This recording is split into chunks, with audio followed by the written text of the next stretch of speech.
It doesn't get more festive than that this morning of St. Patrick's Day 2025. You're looking at the Temple Bar in Dublin, Ireland, and let's just say they're definitely celebrating out there. Kind of wish we could all be there, right? Well, thank you so much for tuning in to Great Day. I welcome you all to the show. Thank you to EarthCam for that image that you guys got to see. I'm your host, Roma Villavicencio, and I hope that you all had a great weekend. Thank you so much for tuning in on St. Patrick's morning, the calm before all the celebrations here in San Antonio. I say we kick off this hour with a special edition Irish menu that you can try out at a local diner with a delicatessen soul. Kristen Urban joins us live from the Hayden. Kristen, I hear you're making a classic today. Hi, Roma. Yeah, we would not be covering classic Irish eats without a little shepherd's pie. I'm joined by Adam by the Hayden. It's great to see you again. Great, thanks for coming in. I appreciate it. Thank you. We are so excited about this special menu. My first question is, though, when you think of the Hayden, you think of classic Jewish dishes, but you are doing a special Irish combination for St. Patty's Day. Why was this important to you? This is actually the fourth year we've done it, and every year we've had chefs in the organization that are Irish. And the immigrant story of the Jews and the Irish, coming to the country, and we're a diner, and so it's always like kind of the influence of people that work here, people that that own it. And obviously, I'm Jewish, and there's a lot of crossover actually with the corned beef and pastrami. Is like really the Irish would buy the meat to make corned beef from the Jews in New York, the immigrants that came over. So it kind of started.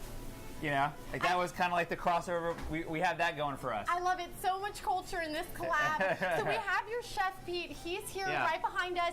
We have all the action right here. What are we making? We're going to make what a lot of people's favorite is a shepherd's pie. So we got some nice ground meat. We're going to throw in some onions, some celery, and some carrots. And you want to just let that you're gonna let that go, yeah. You're gonna let that saute for a while, yeah. So the veggies kind of get cooked in the fat from the meat. So do you want like a high fat meat in general? Does that kind of help blend everything together? Yeah, we have a 90-10. You get 80-20, 85-15 meat. Yeah, you do want some fat in there to help cook the.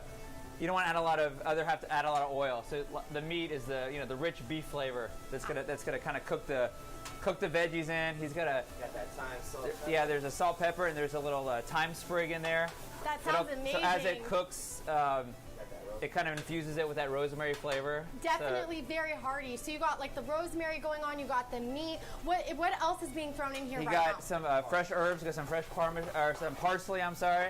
So that's gonna go. He's gonna let that go for a while, kind of speeding up a little bit for TV, but that's gonna go for a while. I love that you have all these fresh red wine. I love that you have all these fresh flavors kind of balancing out the heartiness of this dish. Yeah. No, it's almost like a chili consistency. It's like you get a little bit of liquid in there, you got the veggies in there, and he's going to thicken it because we're going to add some liquid with that's a roasted garlic puree and some tomato paste. Garlic, a little tomato. So really, this is covering almost every portion of your palate. Yeah, it's exactly right. Yeah, it'll kind of come together. That tomato paste is going to kind of bring it together, kind of hold all the liquid in it as it's deglazed in that pan. Something special I want to note as well is this is for St. Patty's Day, so you're not open on Mondays, but people can expect this throughout the week through Thursday. What other Irish-inspired dishes are going to be displayed? Yeah, so we do the shepherd's pie, as you see. We've got to have a Reuben. So the classic Reuben is that corned beef, and there's one we made right here. I'm salivating. We've been asked to do a Reuben sandwich since we opened, and we normally don't have a Reuben, but we brought in a Reuben, so it's a corned beef. It's our house dressing, which is like a Russian dressing, sauerkraut, rye bread, and Swiss cheese. And it's, we actually started this last Thursday, running it last Thursday to this Thursday. So we probably sold 50 or 60 of these sandwiches just in a couple of days. Everybody loves the Reuben. That's like Instagram worthy. That's a nice trip right there. And then we've also got on a collab, so I did a bread pudding. So I use challah bread, which is very Jewish, challah. We have dried currants and raisins that I soaked in Irish whiskey that are in here too. So it's a really good bread pudding. Drip a little bit of that anglaise on top. So it's also Irish whiskey anglaise. Oh my goodness. And then you got to have that green in there, right? So there's your bread pudding. And then the Jews and Irish also love our smoked salmon. So we did a hot smoked salmon dip with grilled sourdough bread on there. So it's got cream cheese and sour cream, and it's a warm dip. We got fresh herbs, we got fresh dill, fresh parsley, green onion, and some crouton dusting on top. That looks. So that's a great dip. We got an appetizer, sandwiches, entrees, and then right here is kind of, so what he did is, you want to come in here, make it. We top it with some mashed. You can't have it without mashed potato topping. So you have the shepherd's pie has a mashed potatoes on top. So that's kind of the top layer right there. And then you're just trying to get this little, would you call that a sear? What would you call that on top of it? A little like caramelization, like a little bit of the, yeah, we add a little Parmesan, so kind of like a little bit of the sugars, a little bit of you get a little golden color on it. Chef Pete, great job. This looks incredible. In general, when people come out to the Hayden, what can they expect, Adam? I mean, we're a diner through and through, so we're kind of that all-purpose spot. I mean, we do lunch, dinner, brunch on the weekends.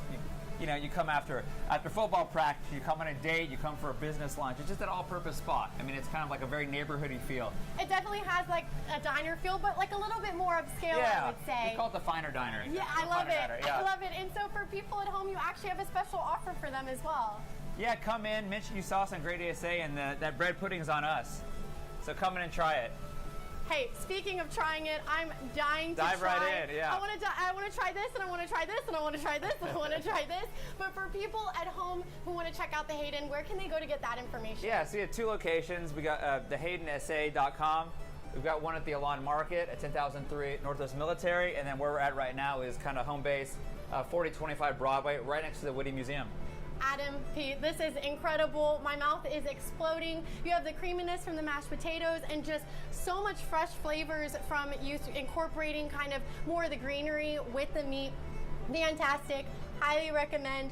Roma, you know I'll be bringing some of this back to you at the station. But until then, we have drinks for you in a little bit to pair with this as well. So y'all are going to want to stick around. I'll send it back to you, Roma. Thanks so much, Kristen. Everything looks delicious. I think all the leprechauns in the world are smiling right now. Speaking of leprechauns,